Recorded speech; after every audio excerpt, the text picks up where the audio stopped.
aboard to this episode of the We Are Reading One Piece podcast. This is a podcast dedicated to following the entire story of One Piece from beginning to end as we focus on each volume. We keep the discussion spoiler-free for new fans of the series, so this is the perfect place to follow along, whether you're new to the series or just want to revisit the world of One Piece with us. This week, we will be covering the first part of Volume 79, Lucy, which covers chapters 786 through 790. My name is Joel. I'll be your host. Joining me today, we have Evan. Lucy. And we have Cody.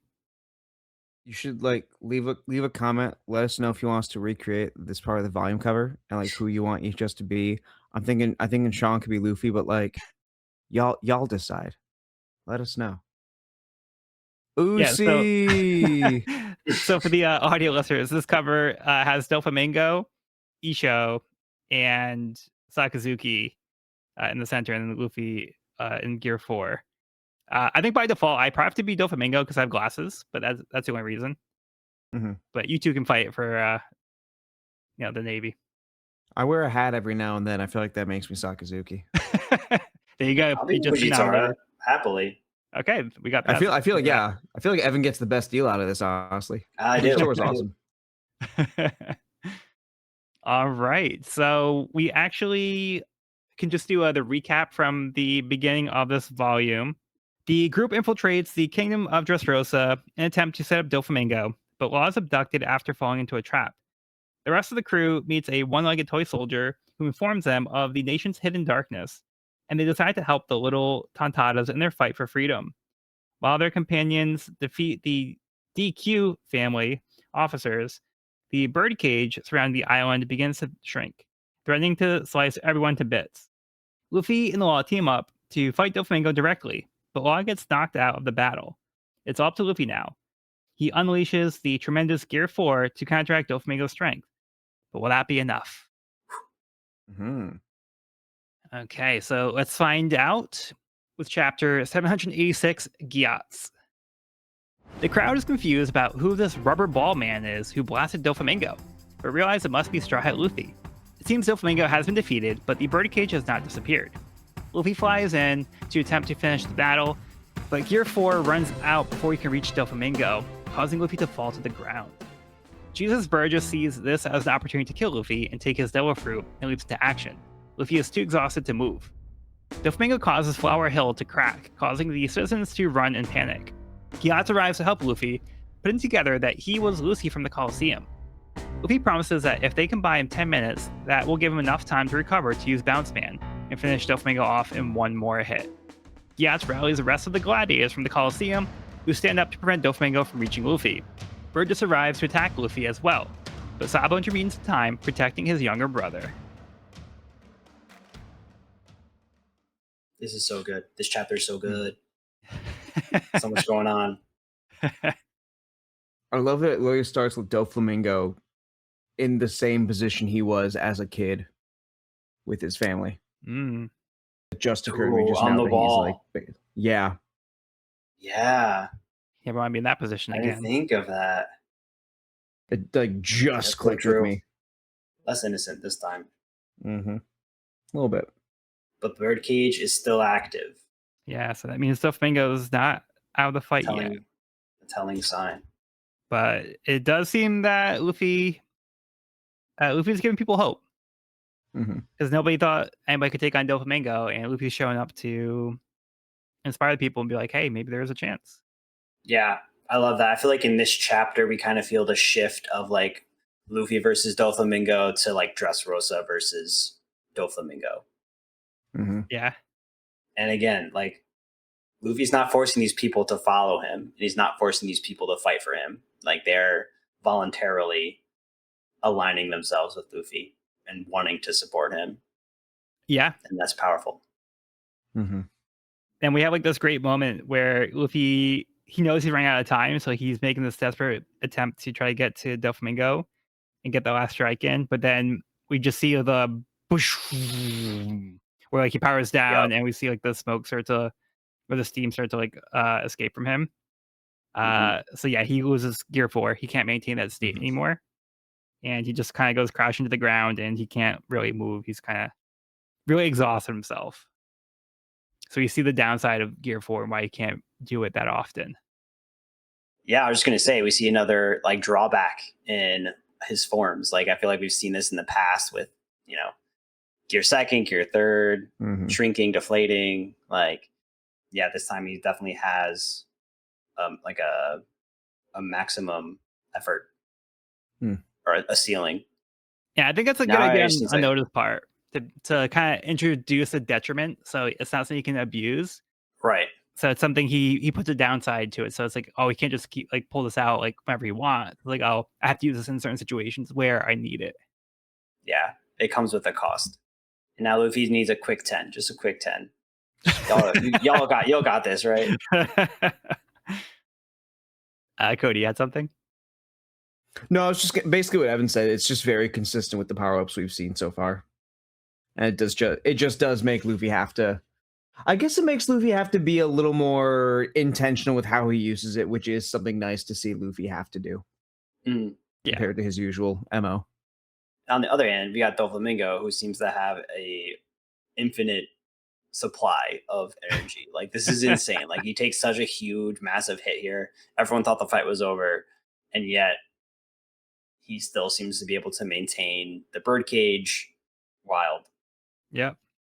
no drawback. Yeah. And then we have Burgess see this opportunity. He's made his way back into the story, so he's been here. Yeah, So after the Coliseum, he hasn't lurking. really had a role, but he's been lurking, waiting for the right moment to strike. And it feels very much like in line with Blackbeard. Yeah, Uh, like, basically what he did at Marineford, kind of waiting for the right moment to kind of come in and Mm. take advantage of the situation. Oh, this person's weekend. Okay, I'm going to, yeah, thanks for doing my job. Now I can, take it from here kind of deal.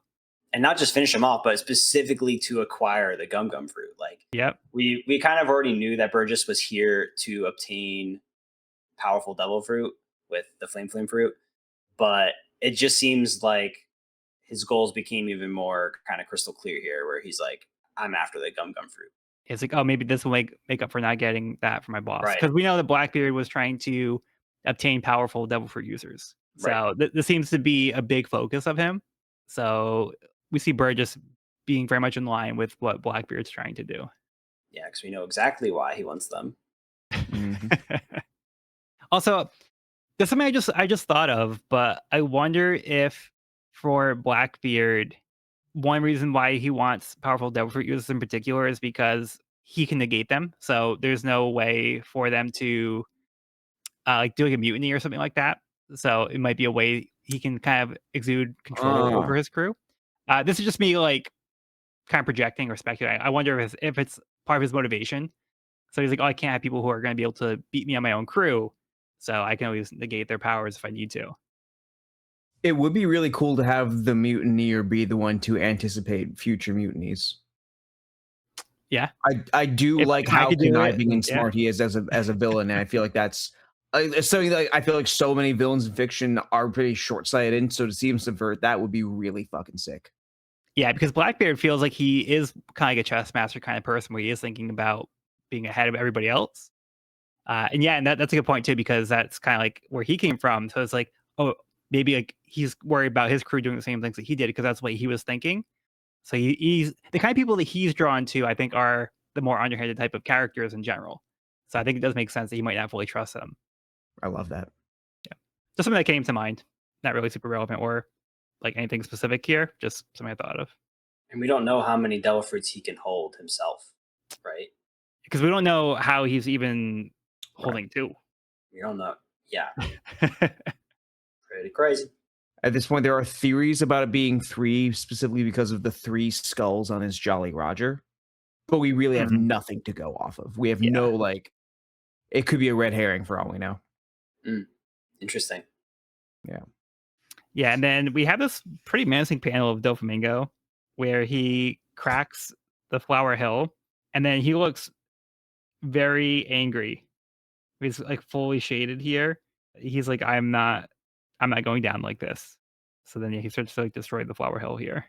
The fact Yeah, that the forehead veins are still highlighted Yeah. really, really drives that home. yeah, and it's scary to see him this strong in a moment where we know Luffy is struggling. But he's got strong friends. Yeah, and I like Yeah, shout out that Gyats. he's kind of won the Colosseum over with his experience in the Colosseum. Gyats kind of figured out that this is Luffy that was in the Colosseum, but he didn't realize that they switched out. He's like, "Hey, that that's not fair." But That's he's not like, legal. "Well, yeah." But yeah, so now he's like, "Okay, so I saw this guy. Clearly, this guy is our only hope. So we got to do what we can to buy this guy some time to recover, and then he can finish off Doflamingo for us." I do just like the little reminder that we get as all the gladiators like form together and like start to defend Luffy. Where what's the Jaguar dude? Is his name just that Jaguar? I don't Oh, remember. Meadows, Um, what was it? Meadows. Meadows. That's it. Thank you. Where he says like, "Oh, the bounty on your head was too tempting before." Just driving down like the yeah, like it is the hopelessness that is getting people to fight against each other here. Just exemplifying that through Luffy and the gladiators too, which I think just is nice given what I forget if it was which of you said it, but the fact that it is becoming less Luffy versus Doflamingo right now and more Dressrosa versus Doflamingo right Mhm. now. Seeing Yeah, that shift is pretty cool. we're seeing a tonal shift for sure. Yeah, and then we end with this cool sequence, and Sabo steps in to stop Burgess, who we saw that Sabo was able to hold his own against Burgess in the Colosseum before, but it's cool to see him show back up to help his brother, seeing that he needs some help here. So being a good older brother, protecting his younger brother. Mhm. Great. He's not just Sabo; it's also like the Revolutionary Army stepping in here too. Yeah, Technically, yeah, I do I'm a really big like Sabo fan. the panel of Burgess just busting through the wall. It's so treacherous. It's so piratey. yeah, Yeah. yeah. It's got the sword ready to go. Okay, good to move on to the next one. Mhm. Next up, we have chapter 787, 4 minutes before. Sabo announces that Luffy is his younger brother, and he won't let anything happen to him. Sabo reveals his flame fruit, causing Burgess to realize he was the Luffy that bested him in the Colosseum.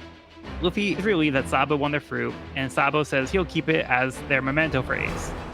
Sabo stays to handle Burgess, and Luffy says he'll take care of Doflamingo as Gyats carries him on his back. Doflamingo defeats the gladiators. The citizens run towards the center of the birdcage to try to survive as long as possible. Zoro reaches the birdcage and uses his swords to try to push back the strings, telling Kinemon and Kanjuro to help. Frankie instructs the Tontadas to push against the Smile Factory to help push the strings back on the opposite side from Zoro. Stragglers from Doflamingo's henchmen try to take over the plateau, but Luffy's allies from the Colosseum have gotten a second wind thanks to Manchuri's powers and fight them off. Dandelions begin to fall all over Dressrosa. The birdcage will close in 3 minutes, but Luffy needs 4 minutes to recover. Oh, Hmm. that Mhm. math does not bode well. Mm-mm. Yep, so that downside's looking a little worse now.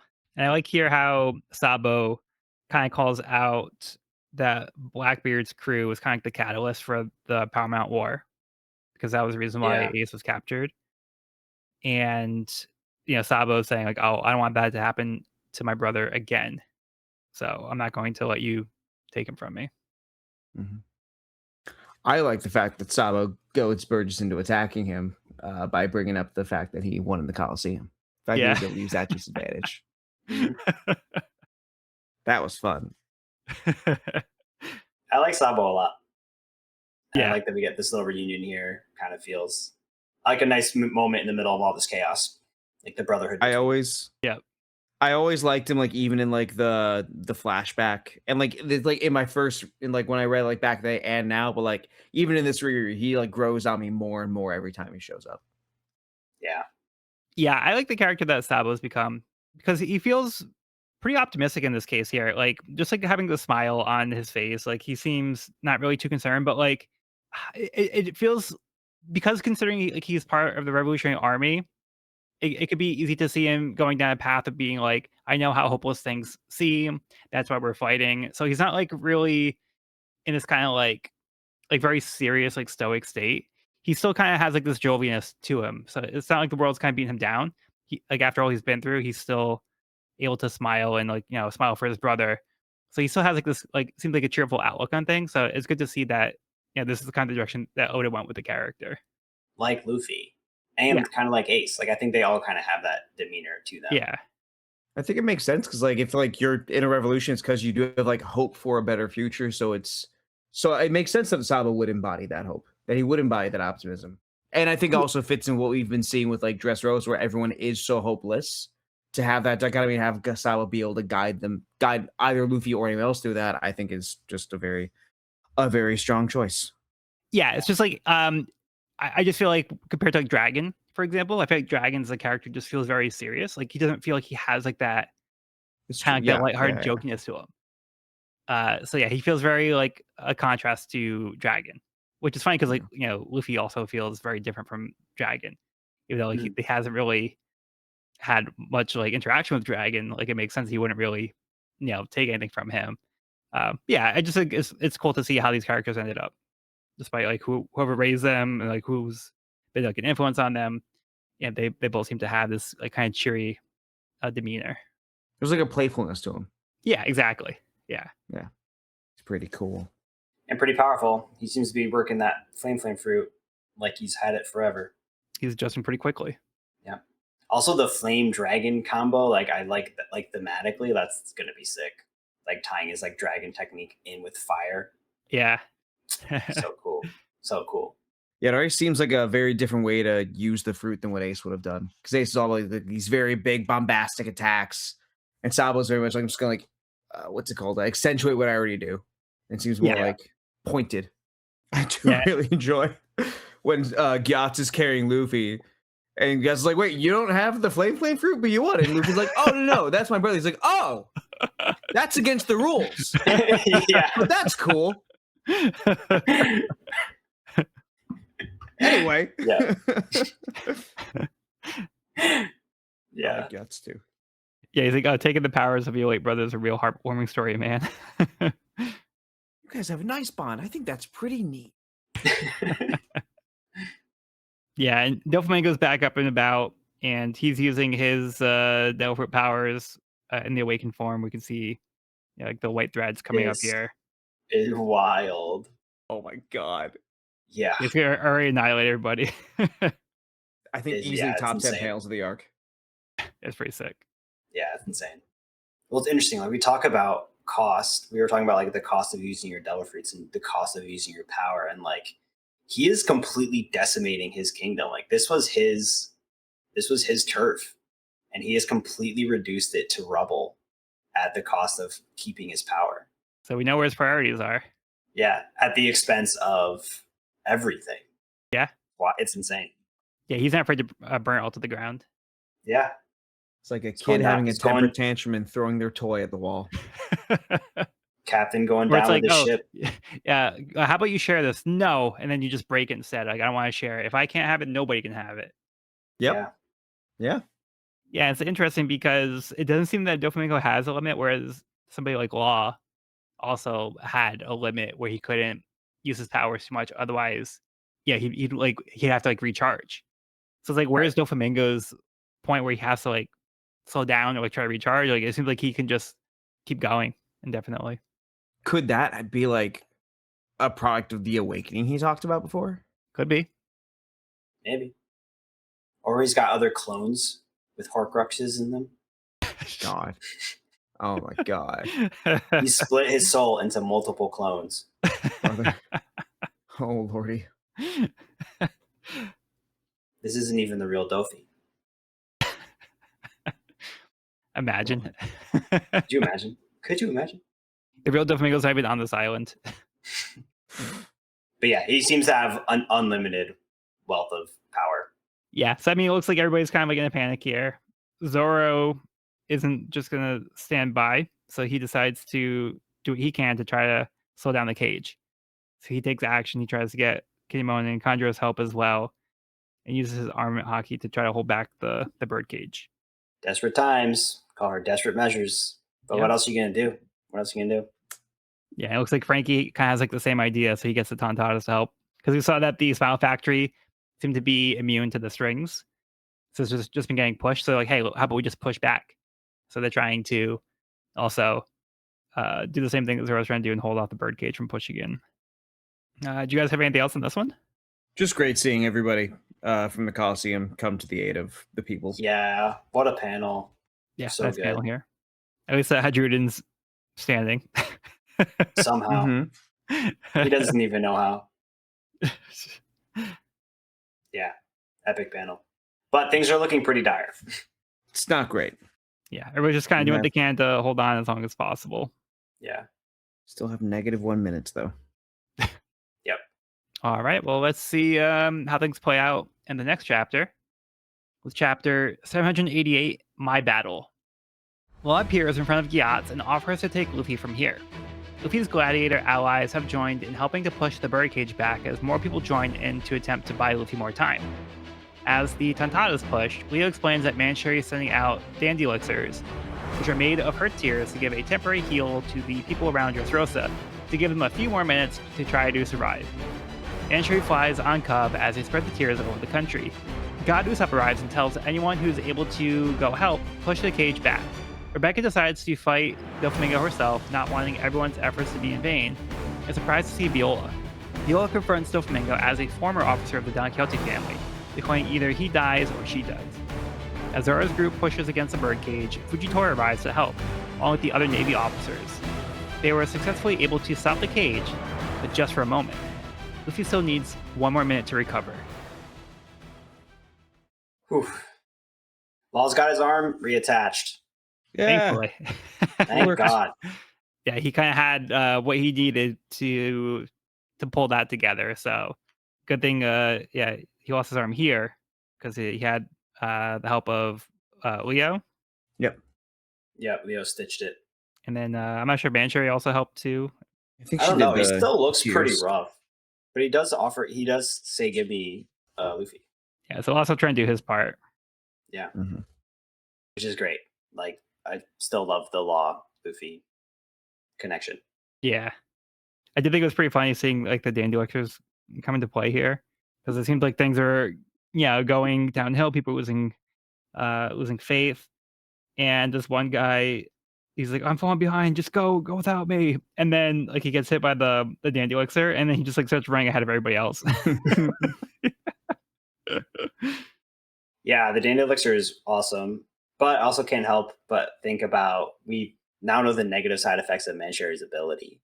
So I can't help but is she aware of the negative side effects? About In how fact, the it's only a few temporary. minutes.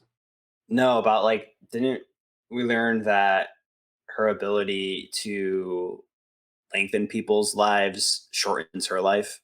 I don't think so. Did I make that up? Are you getting confused with the immortality operation for Law's Fruit?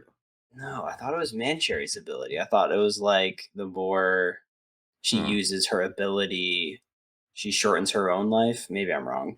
Pull up some- Yeah. So what it says here is the dandy elixir fur has the ability to provide miraculous healing to the people all over. So it should be able to save many lives that way. But there's a big flaw. It has a limit. The healing only lasts for a few minutes. But what about her So- tears? Yeah, so she's using the dandelion. She's putting her tears on the dandelions to spread them. So I think the downside in this situation is because she's dividing up the powers amongst so many people. It's like a small heal, like across the board. Whereas if like she was healing one person, it would be more of like a full heal. But because she's trying to divide it again amongst so many different people, it's weakening the effectiveness of each healing effect. That's my read on it, at least. That was my understanding as well. Yeah, I guess I don't know why I imagined that just like her ability in general, like when she shed tears and gave like extended people's lives, it shortened her life for some reason. I don't know where Yeah, I'm Trying to see getting if I that. can find the first explanation. I'm going through like volume 78 right now. Yeah, because I think it's just saying here that this is a life prolonging measure to help us survive for a few more minutes. So I think it's like life prolonging in the way that it's going to give people enough time to try to survive for the next few minutes while they try to stop the birdcage. Because like, otherwise they might just get annihilated by the birdcage if they can't move in time. So it's like just making them healthy enough to try to get away from the birdcage long enough before, because either everybody's gonna die or they're gonna try to find a way to stop the birdcage.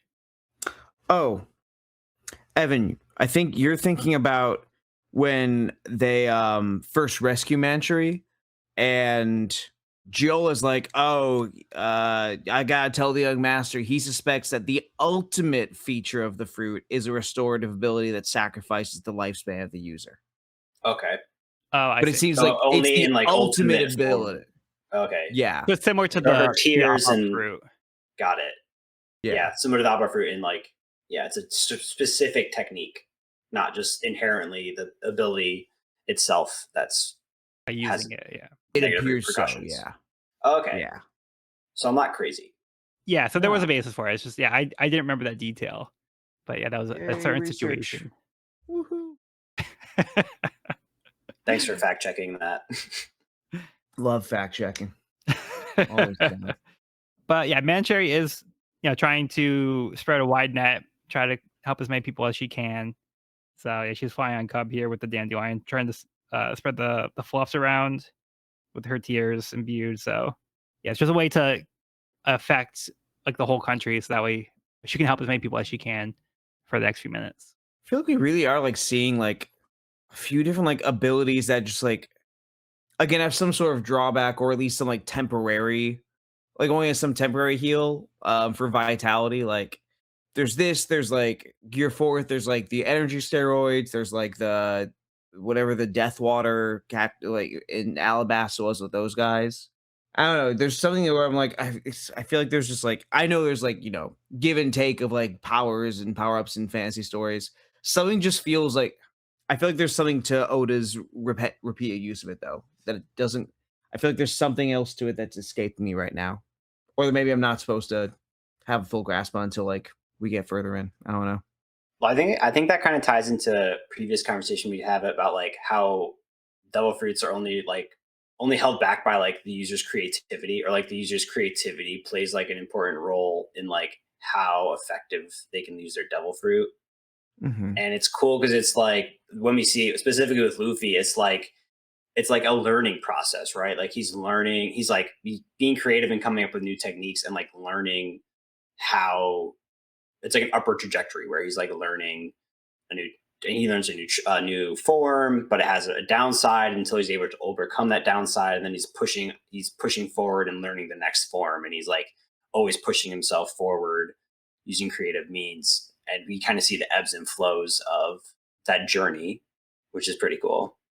Yeah, and Luffy's taken kind of like what can be considered like a pretty weak devil fruit, where it's like just turning your body into rubber seems like not that useful. But Luffy's found a way to like make it creative and stretch his imagination, pun intended. Um, but but we've also seen that kind of extend to like Bartolomeo, where like he did more creative things with his barriers beyond that because he was inspired by Luffy. So he kind of saw what Luffy was doing. He tried to apply those same kind of things to his techniques as well. So there's the element too where people are finding other ways to be creative with their powers and find different ways to use them. Yeah. Speaking of Bartolomeo, I really like the fact that it's his technique that's allowing them to push back the birdcage to the degree they are. Mhm.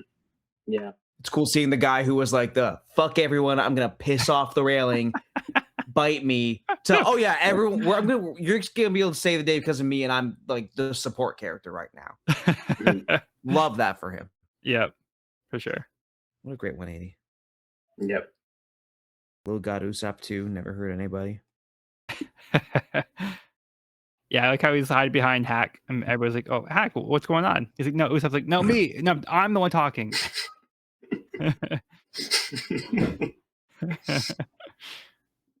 Yeah, and it's also kind of sad because now we see here Rebecca is in a situation where she feels that she needs to take matters into her own hand after what we just went through with Kairos and Diamante, where Kairos Mhm. didn't want Rebecca to have to fight. So now we're kind of seeing Rebecca once again kind of be put in a situation where she feels that she has to fight. It's like we kind of felt like we got to a point where maybe she doesn't have to fight, but Right. she's ready to fight Doflamingo if it comes down to it. But then she finds that Viola kind of had the same idea. So she sees that Viola is confronting Doflamingo, and Viola is also ready to die if that's what it takes to try to stop Doflamingo herself. Yeah, I think that's such a powerful, like Viola stepping up here. I think is incredibly powerful. She knows she can't beat Doflamingo. Like this is this is purely principle. Like this is purely like she is standing up for her moral ground and like is more proving a point than actually trying to kill Dofi. I mean, yeah, obviously, yes, she wants to kill him, but like she's got to know going into this fight that she could very easily just side with him and stay loyal and spare herself, but she's not doing that. Yeah, and I also like there's a little bit of like accountability on her part as well, because even though she was more like infiltrating the Doflamingo family, she was still technically a part of them. So we Mhm. don't know exactly what she had done in the name of the Doflamingo family in order to gain their trust. So the fact that she's kind of saying my hands aren't exactly clean, it would be convenient for me to just like cut ties with you. But she's kind of also being like maybe I did things that like I'm not proud of, like under your banner. So because like we went through that, I feel responsible. Like I think I should also do my part and try to take you out. Yeah, respect. 100%. And speaking of respect, we also have Isho show up here and stand up right alongside Zoro, and he's also using his power to help push back the birdcage. So again, he's kind of like putting aside, like, "Hey, you guys are the pirates, and it's my job to capture you guys, but that's not my focus right now. My focus is trying to help save the people." So he's also Yeah. throwing his sword in here to try to help stop the birdcage from killing people. Yeah. I think everyone knows who the real enemy is right now.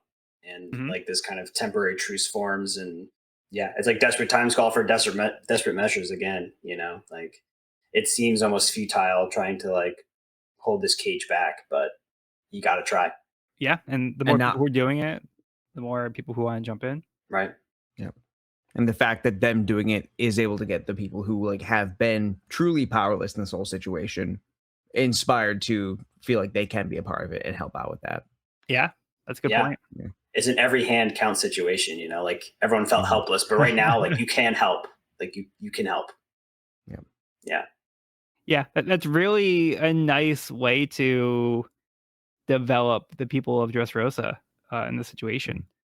It is like I think having a metaphor being like giving like a voice to the people who didn't have a voice before, in a way that they can do the small act in order to stand up for for their lives and what they believe in, and to kind of push back against Doflamingo in a way. Yeah. All to buy Luffy some time.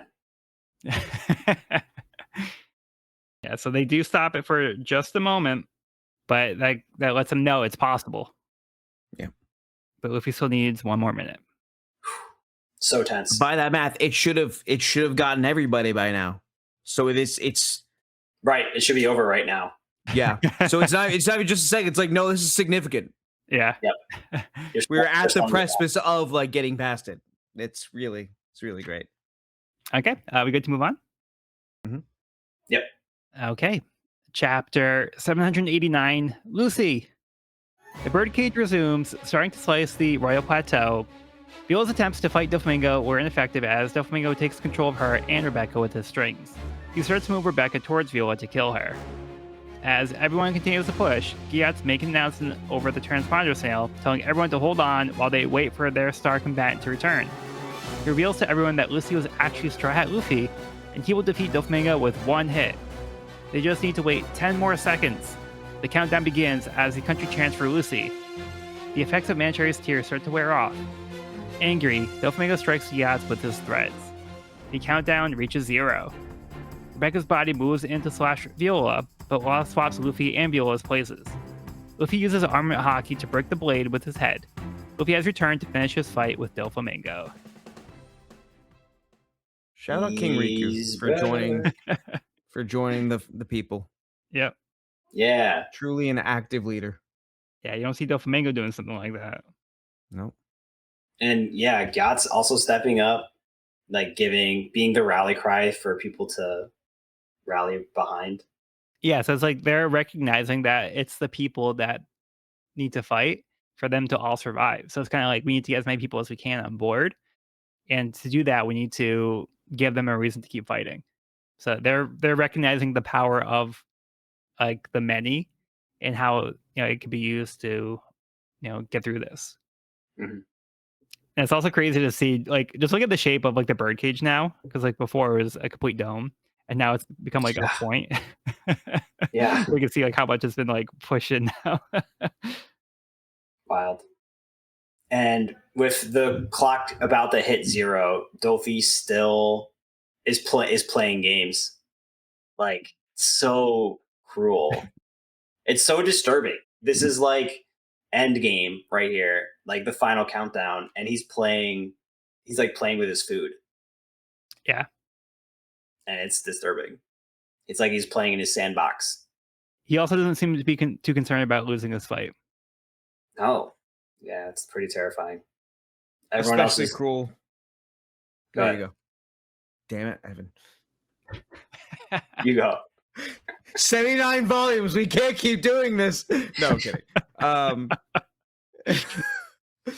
And just exceptionally cruel that he is in this point, having trying to have two family members kill each other. Yeah, So you're giving his whole speech to Viola was saying, I don't kill my family members for fucking up. I kill them because they betray me. So I'm gonna make you betray your family. What a little shit. What a little shit. It's twisted. But no, really fucked up. yeah, So Viola did go into this to protect her country and her family. And again, like we've said, Rebecca hasn't wanted to fight this entire time. I think this is. I had my feelings on the flower capital, on the flower field, which I'm gonna like reserve any more like elaboration on until like we get to the end of the arc, because there is more fair. for Rebecca right now, which I'm like very happy to see.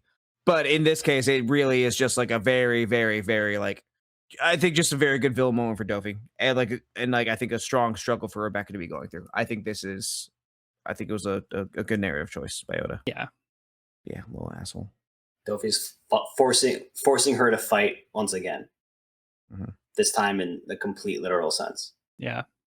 Yeah, it's crazy. It's like the hype is real. Like the countdown, we're in the final like 10 seconds. Like the dandelions are starting to wear off. Like something's got to give. Yeah, I think this is a really effective way that Oda presents this because he does kind of really make you feel the stakes here. And Yeah, by adding like the countdown and like the Gyats trying to hype up Luffy, it does feel momentous and it does feel like something's like is building towards something. Because like one way or the other, something's going to happen when we get to like the 10-second countdown. yeah. So it is exciting to see how Oda presents this and it gets the audience ready and people in the story ready for this event to happen. And the reader, like I feel like I was Yeah. flying through these pages. Like I could like my heart was like picking up. My pace was picking up. Like reading through all of this. Like it's he's like really Yeah. building. The hype's like undeniable. He's like really Right. building it. Feel like that the ending feels imminent. Like it feels like we are at the climax. Like it is. Everything is built to this moment. I think it's also just really impressive, like, and speaks to how long Oda's been telling the story. The fact that he's able to like use so many different perspectives and so many different locations, like just cycling between them so quickly to make this work. But it doesn't feel like we're getting whiplash, but it doesn't feel like we're lingering on anything too long. It doesn't feel cluttered. It's just like very, very smooth and all encompassing. I think like just how well he is using the space on each page again like heightens that feeling of I my heart is pounding. I do just want to keep going through it. Like it's just so smooth. Right. Mhm. Yeah. And then when we finally hit 0, unfortunately, right before that, Gyats gets hit by one of Doflamingo's threads. So like Doflamingo is already focused on Rebecca and Viola, and he has time to also randomly attack Gyats. So just kind of showing how much Doflamingo is able to do from like where he is, like how widespread his reach is. But then we have like this moment where it's like Viola kind of accepts her fate and she tells Rebecca to close her eyes, like, I want you to witness what you're going to do. It's not your fault. And, unfortunately, Rebecca, all she can do is kind of like hope that, Luffy can help. And thankfully he does recover in time and shows up to stop the attack with Law's help as well, which was, well done here. Yeah, headbutts speak louder than words. Yeah, Should Luffy's be really using his head here. Luffy's motto. Yeah. Sword. He's a sharp one. Also, Man of the People Gotsford goading Doflamingo in order to protect Rebecca and Viola because you can see them from the high ground. Yeah. Great guy. Love him. Yeah. Good guy. I hope he pulls through. But he does have it through and through, so Mm-hmm. we'll see how that plays out. Yeah, like I like how Law was able to put Luffy right there, right when he was fully recovered. So that was a good time on Law's part as well, because Luffy wouldn't have been able to get there without Law. So I like how Law was able to swap out Viola and put Luffy in that place instead. They really I are think- working as an alliance. Yeah, for sure. I love it. I love it. Yeah, and then I love like the last two panels like showing their face, like Luffy with the angry face and like Doflamingo with a smug smile. Yeah. And I love that Lucy has like stuck. I love that the name Lucy is stuck because it feels like it means so much more now, right? Yeah. Like it's like the rally cry of all of Dressrosa right now, which is so cool. Yeah, because that's how people were introduced to this person was Lucy. Yeah. That's like who they know. And Lucy is technically both Luffy and Sabo, kind of. Right. Mm-hmm. It's like, yeah, It's kinda Lucy is more than just one person. Like Lucy is like, Lucy is an idea. yeah. We are Lucy. I am Lucy. I am Lucy. I am Lucy. I am Lucy. Good stuff. Also, Alright, I just really like the fact that Law, after the whole flashback where you see how he wanted to destroy so much as a kid, in this moment against Doflamingo, is using his power legitimately to save someone. Yeah. Law's doing a heroic act. Someone who's been Yep. so macabre and so like, I'm in this for me, and like it's just for revenge. No, he's legit just saving somebody. Yeah, it is. You think maybe gonna he's been help. inspired or influenced by a new ally, maybe? I'd like to think so. I sure hope I also so. like to think Me is too. Rocinante, I feel also had that effect on him. Mm-hmm. Yeah. Because I think Law was just in a different headspace when he first came to the Doflamingo family and when he left them. Because I feel like Rocinante kind of restored his hope and his faith, because before he was just so angry at everything. But now that he has like a new lease on life, I think he has more appreciation for it. And so now he's more focused on in this case here, I mean stopping Doflamingo, but like this will also help save people. Because like, yeah, I guess technically he doesn't really have to like save Viola in this situation, but he does this in a way that he does actually help people. So And keeping on the hope train is just nice that like from like the start of the arc where it's like we can't be seen, we can't create a confrontation, we can't beat Doflamingo.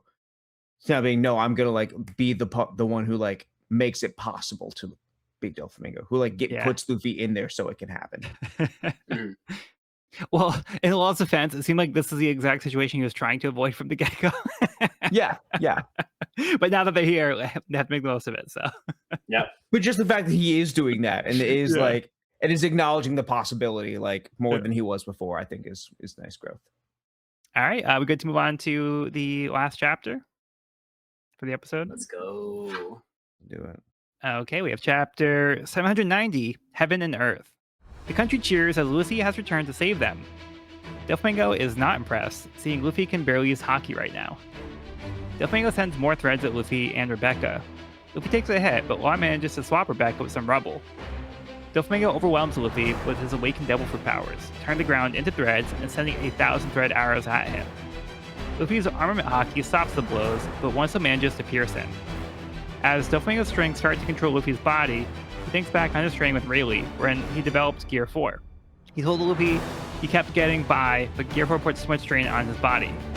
Luffy has had enough of this. He transforms back to Gear 4 and breaks out of the strings. He flies up into the air, so Doflamingo gets chased, not wanting to let Luffy look down on him. Luffy tells Doflamingo that his control over everyone is suffocating. Doflamingo tells him that it's everyone else's fault for being born inferior to him.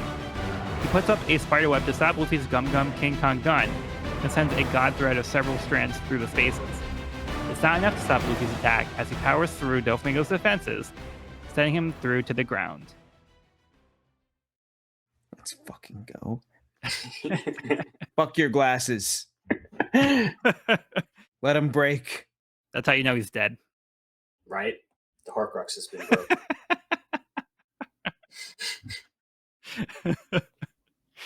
Yeah, the top of this chapter is insane. I think the panel of Dofi using his awakened paramecia ability is bananas. This panel, Everwhite, where he pretty much just turns like the entire environment into his Devil Fruit ability. Yeah. Unreal. Like, what is the ceiling on this guy? Like, we've been saying that for the entire arc. But yeah, this level of power is truly horrifying and pretty insane. Like, I like so this is what Awakened Devil Fruit looks like. Like, also Flapping Thread is insane. Like, what a crazy attack. Yeah. And then Really it cool. leaves Luffy pinned on the wall, like the same position that we saw Dofi, which after Cody mentioned how it kind of mirrors like his first experience in Dressrosa when he was attacked. Yeah, it's like, how do you, like, avoid something like this? I think the answer is you just don't. Exactly, you can't. Yeah. It's like he's got complete control over the environment.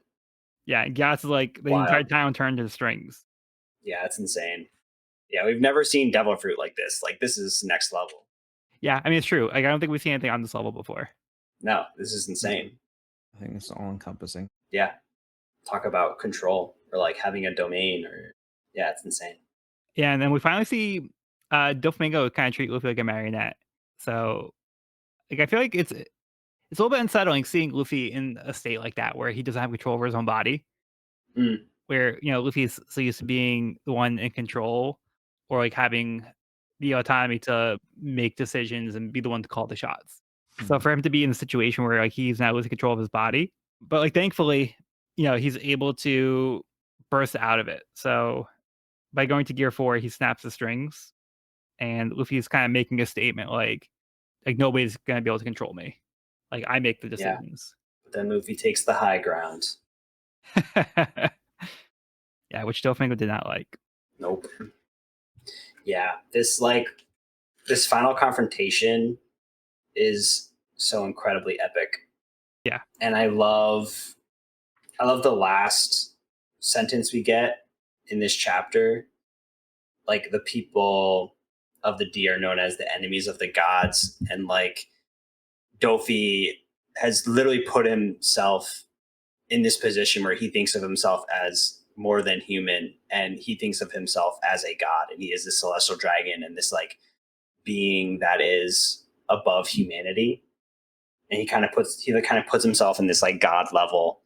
And so like the enemy of the gods feels so symbolic, and like even the chapter title Heaven and Earth, Yeah. and Luffy just unloading this insane attack, breaking through his defenses and landing a blow just feels like monumental. Like, it just feels like such a huge moment.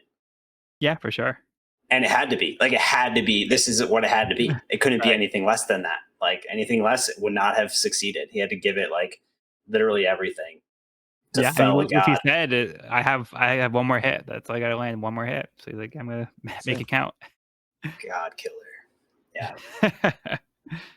Yeah, so you did mention this in previous episodes too, where it's like Doflamingo has this view of himself where he sees him as being above humans, and, like, he even says, like, "I'm not like you humans." Mhm. Um, Yeah. so, like, he doesn't see himself as being a human himself. Like, he doesn't see himself being on the same level. Like, he does see himself as being superior by existence. And, he says that, like, this is all, like, everybody else's fault. He's not saying, or accepting responsibility for what's going down. He's saying that it's everybody else who was born inferior and they didn't accept their place, and it's their fault that they now have to deal with my wrath. So Yeah, do it one more he time. yeah. Yeah, so he puts himself on the god level, and, he even calls his move, like, 16 holy bullets, and he says God thread. So that kinda shows you where Doflamingo sees himself, and Luffy just powers through that with his pure strength and, will, and he cracks right through the strings to land a hit on Doflamingo, which, like, seeing, like, the way that Doflamingo's strings, like, kinda culminated all up to that point was, like, really crazy as well. Because again, seeing, like, these, like, massive threads that he's started to create, and we can see, like, the onlookers can just, like, kinda see, like, almost like a mountain of these threads going up to the sky. And so Doflamingo, not wanting to be looked down upon, he was trying to meet Luffy in the air because he didn't want somebody to be above him. So he wanted to take the fight to the sky. But Luffy's like, no, I'm going to keep you back down in your place. You're not above anybody. Yeah. So good. Ugh. Just like seeing these panels again, it's just so satisfying. I think we've We get a also Corazon flashback. So good. we love him. So good. I know we've also brought up a couple times like little parallels between Dressrosa and Alabasta too.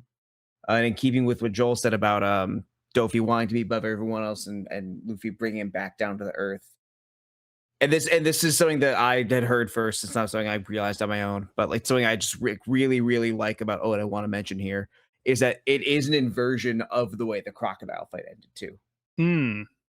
Instead of going down below and bringing Crocodile's secrets to light and punching him up through the bedrock, it's okay. Everyone knows, and we got to bring this guy back down to earth. Yeah, it's just nice that they all, from either take end. from heaven, put him back to earth. Exactly. Yes. For real. Yes. Yeah. I can put him 6 feet under. Yeah. Please. Yeah. But that's like one of those and like all the examples I've seen of like Oda like having like being such a great long-term storyteller and like building the architecture out of the story as he goes. Like this is one of the ones where I'm like, wow, he really does play off himself, even if he doesn't plan to. It's really, yeah, it's great, it's impressive.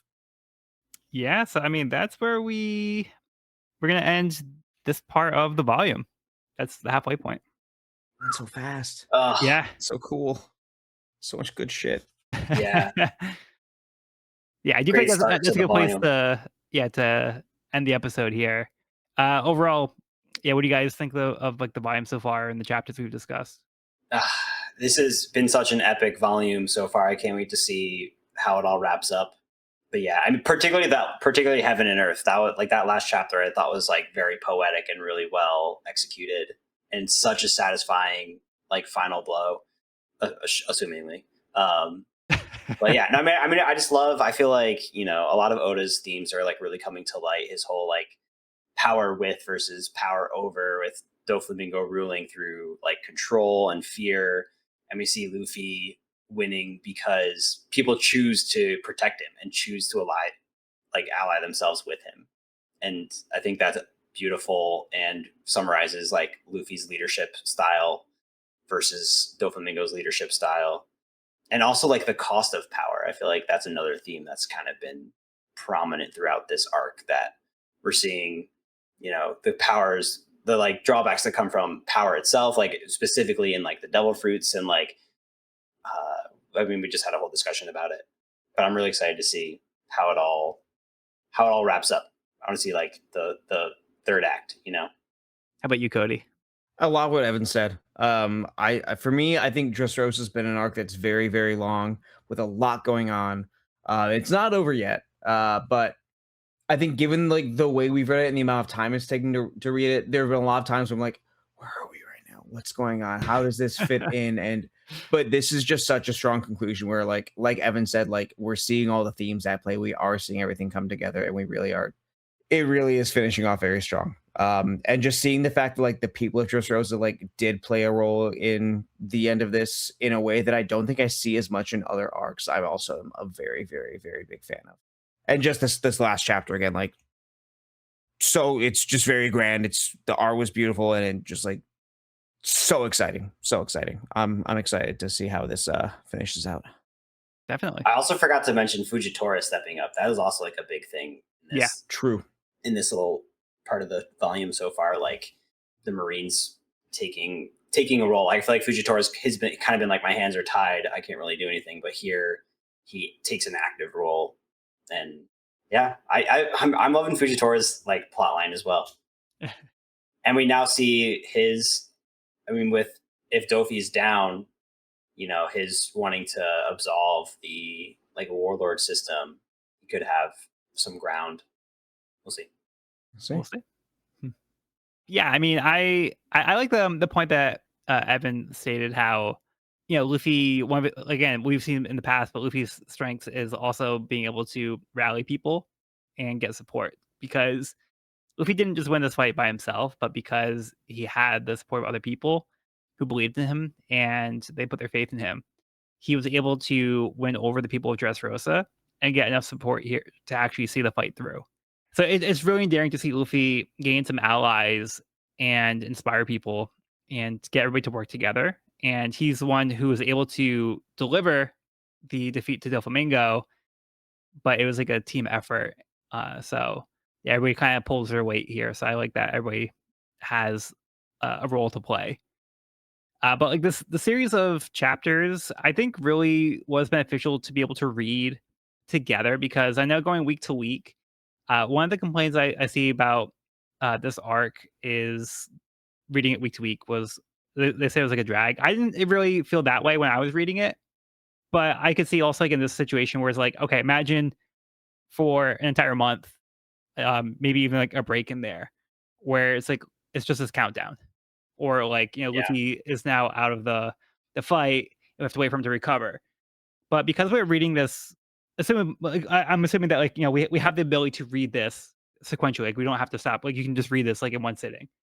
So even though like we're discussing it on a weekly basis, like I think it probably just reads better if you're sitting down and you can just go through like these 5 chapters together. So it doesn't feel like a slog. It feels like it's just we can see it kind of progressing.